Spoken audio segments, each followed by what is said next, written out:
நம்ம டொமஸ்டிக்கில் பயன்படுத்துகிற ரெஃப்ரிஜிரேட்டரை 2 டைப்பாக பிரிக்கிறாங்க. ஸோ அதாவது அது வேலை செய்கிற விதத்தை வச்சு direct cool refrigerator, frost free ரெஃப்ரிஜிரேட்டர்னு பிரிக்கிறாங்க.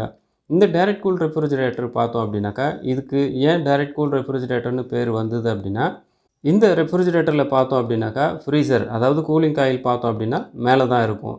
ஃப்ரீசரில் பார்த்தோம் அப்படின்னாக்கா -20 டிகிரி செல்சியஸ் இருக்கும். இந்த -20 டிகிரி செல்சியஸ் ஃப்ரீசரில் கூலான இந்த கூல் ஏர் பார்த்தோம் அப்படின்னாக்கா வெயிட் அதிகமாக இருக்கும். இந்த வெயிட் அதிகமாக இருக்கிறதுனால இது கீழ்நோக்கி மூவ் ஆகும். கீழ்நோக்கி மூவ் ஆகும்பொழுது ஒவ்வொரு ட்ரேலையும் இருக்கிற ஹீட்டை எடுத்துக்கிட்டு இதோட டெம்பரேச்சர் அதிகமாகும். அதாவது -20லேருந்து அதோட டெம்பரேச்சர் அதிகமாகும். ஸோ கீழ்நோக்கி மூவ் ஆன ஏரோட டெம்பரேச்சர் அதிகமாக இருக்கிறதுனால ஸோ இது வெயிட்லெஸ் ஆயிரும். ஸோ இப்போ இது வெயிட்லெஸ்ஸாக இருக்கிறதுனால திரும்பவும் இது மேல் நோக்கி மூவ் ஆகும்.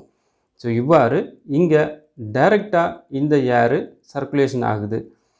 இதனால தான் இதை நம்ம டைரக்ட் கூல் ரெஃப்ரிஜிரேட்டர் அப்படின்னு சொல்லுவோம். ஸோ ஃப்ராஸ்ட் ஃப்ரீ ரெஃப்ரிஜிரேட்டரில் பார்த்தோம் அப்படின்னாக்கா இந்த கூல் ஏரை சர்க்குலேஷன் பண்ணுறதுக்கு ஒரு சின்ன ஃபேன் வச்சுருப்பாங்க.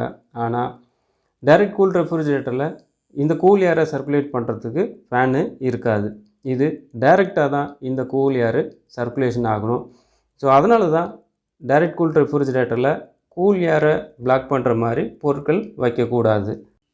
இந்த பதிவு பயனுள்ள விதத்தில் அமைஞ்சிருக்கும்னு நினைக்கிறேன். பயனுள்ள விதத்தில் இருந்ததுன்னா லைக் பண்ணுங்கள், ஷேர் பண்ணுங்கள், மறக்காமல் கமெண்ட் பண்ணுங்கள்.